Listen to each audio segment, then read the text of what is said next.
Mpumalanga here in South Africa, and also at Tet in the northern province of Mozambique. I had the opportunity last year to go to Tet and Moitis just to see exactly how people are getting on there.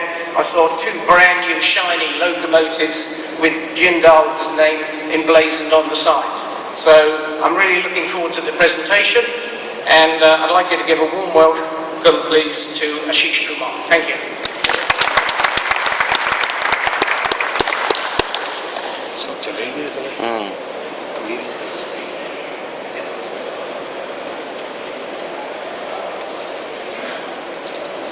Good morning, ladies and gentlemen. Let me first thank to be present here, whoever present here to listen about Jindal. In next few slides, we cover the Jindal Africa and the Jindal Group.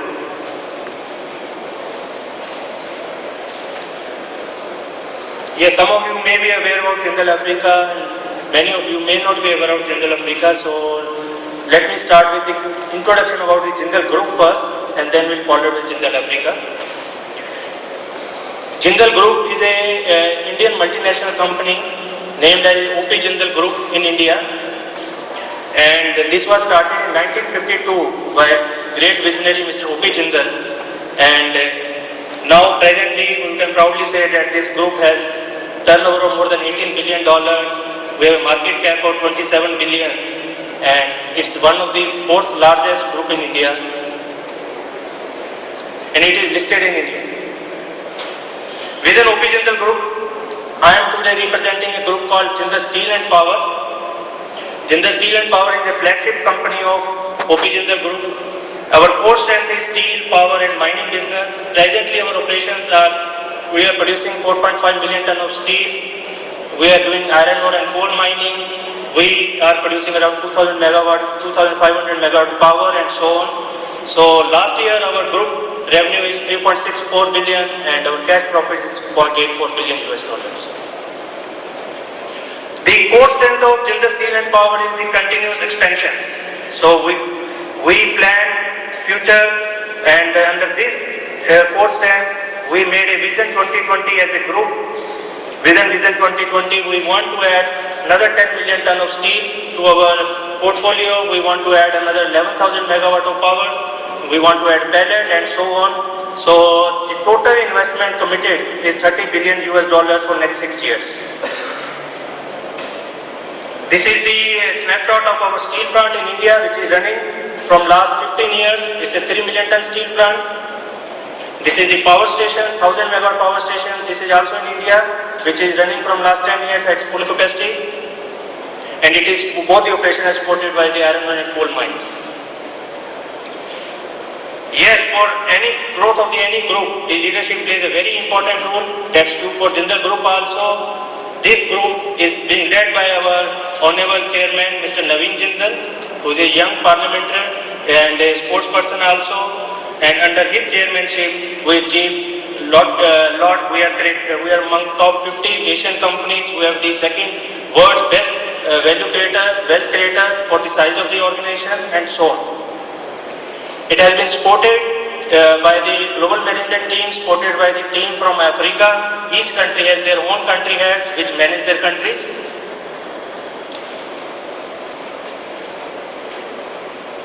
Jindal is purely a global player now. So now we have a presence. We can proudly say that we are present in 19 countries and 4 continents. And most of them, after India, most of our presence is in Africa. So Africa is really very important for Jindal Group. It's important to discuss about our presence in Africa, what we are doing in Africa, because today we are standing in mining Indaba, especially for Africa. So next onward slides will talk about what Jindal is doing in Africa. In Africa, we are working under banner Jindal Africa. How it works here is that we have a head office in Johannesburg, from where we have a controls on different countries. So we are present in South Africa, Mozambique, Botswana, Tanzania, Zambia, Madagascar, Namibia, and since the base is small, I will not cover all the countries, but we have more countries in West and Central Africa, another 6 countries. So in terms of our core area, we are presently working in the mining sector as well as the power sector, because these are our basic core strengths to steel plant, power and mining. We are already committed more than $10 billion for Africa, and presently we are employing around 2,500 employees.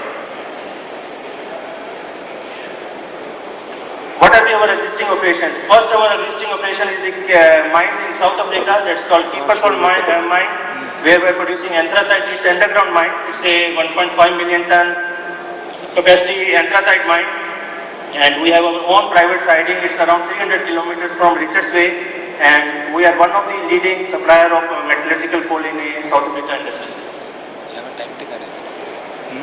Those who have never visited our mines, we try to bring some photographs here to show how the mine looks like.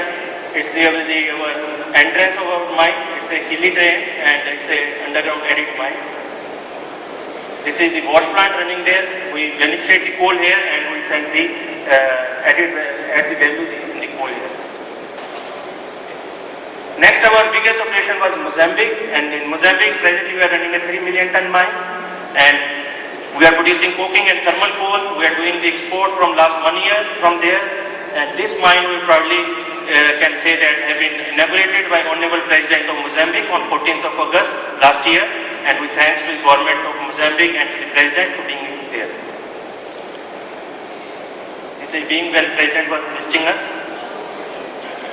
We have put up a wash plant there also, and it's washing the coal to coking coal, thermal coal and the local domestic coal. It produces four category of coal. Like I told earlier, the core strength of Jindal Group is continuously expanding, and same is true for the Africa operations also, and management are already committed for expansion of $10 billion in next 5 years for Africa, and one of them is for the Mozambique. In Mozambique, we want to increase our capacity from 3 million to 10 million because our mining license is for the 10 million ton capacity, and after that, once we achieve that 10 million, we want to go to 20 million in the next phase.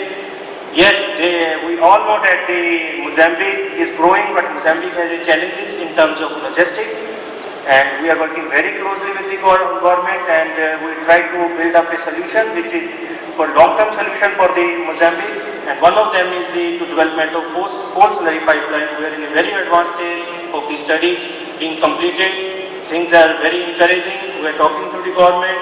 If that will be happen, then it's environment friendly and it is a lowest cost transportation cost. We are working very aggressively on this project. And our stand is to build up power stations and to run power stations. And on the same line, we are talking to the government of Mozambique. Recently, we got an environment clearance to build up a different size of power station to build 350 megawatts, and we are targeting in next 1.5 years, first set of that unit will be commissioned. Beyond Mozambique, we have projects in hand. One is the iron ore project, which is one of the biggest in future for Mozambique, for South Africa also. It's in the area called Melmar, which is around 70 kilometers from the port, Richards Bay, where we are developing for a 20 million ton iron ore mine and taking it to 60 million ton in coming years. Botswana, we have bought 2 years back a company called CIC, and it has a huge 2.7 billion ton of reserves of coal, and we feel that Botswana become a future hub for electricity by putting up a 300 megawatt for Botswana and to supply the power to the South Africa also. Recently we signed a PPA in Senegal for putting up 2 into 175 megawatt power stations, so we are going to start the work very soon there. Similar type of like Melmar, we have a few iron ore projects in Namibia also, and we are trying to develop. We'll cover when I come to country-wise, but there is another iron ore project which are developing in Namibia.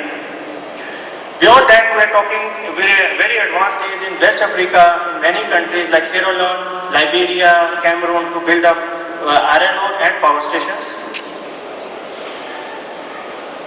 If we talk about specific projects in the Melmar, we have done about 40,000 meters of drilling till now in last 1.5 years, and the results are very encouraging. It's a magnetite project and it's very near to the port. So we are going for the next stage of bankable feasibility stage, and target is by March 2015 we'll complete our bankable report and then we'll develop the project.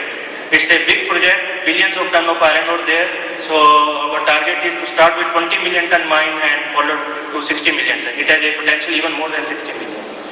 To develop the Melmur project on a fast track, what we did is that we built up our own state-of-art laboratory there, so that all the exploration projects, results, drills can be tested on the spot, so that results can be out quickly. Presently we have 8 drilling machines are working there, and we are moving on a fast track. This project we have developed hardly in a last 18 months, 40,000 meter drilling already completed. On a similar line, we have a iron ore project in Namibia where we have completed around 25,000 meters of drilling. The initial results are very encouraging, and we want to develop one iron ore project, magnetite project in Namibia also. Botswana, as I briefly touched there, we have coal reserves of more than proven reserves of 2.7 billion ton there, and as we all know that Botswana is a landlocked country, export of thermal coal at this time is a very challenging with the existing market. So what we think is that why not bring our strength of building up power stations and running the power stations. So with that intention, we are working very closely with the government of Botswana. We have been recently shortlisted to build up one of the bidder for 300 megawatt power station for domestic use. And we are talking very actively with the ESCOM and the Department of Energy in South Africa to build up a first 2 units of 660 megawatt and then further increase to 4,000 megawatt, so that we can supply power to South Africa plus we take care of Botswana. This is a very big project. If everything goes well, then individually itself will be around $4 to $5 million investment. This is our exploration camp in Botswana, where all the exploration already been completed. We have recently applied for the mining license also. My friends, our journey in Africa is not too old. We came here in 2008 as a greenfield players, and over a period of 2008 to 2013, we can proudly say that we have started 2 mine operations. We have presently doing exploration of roughly around 10 to 15 projects, and that too on a very advanced stage. At this stage, I must want to thank different country governments who have supported us, communities supported us, our BE partners supported us, and it's very important to mention that our employees also supported to us, that without their help, it cannot be achieved. Yes, business is important for any corporates, but as a Jindal Group, we understand that our responsibility is beyond business also, to take care of the corporate social responsibility, to take care of communities. So in this line, Jindal is always aggressive. See, instead of working in too many areas, how the Jindal Group works is that wherever we go, we first meet the government and the communities there, what is the need of the local community, so that our objective should not be different than what the communities need. So in this line, what we feel wherever we are working is the remote areas. When you work in a remote areas, there is a biggest challenge is the healthcare.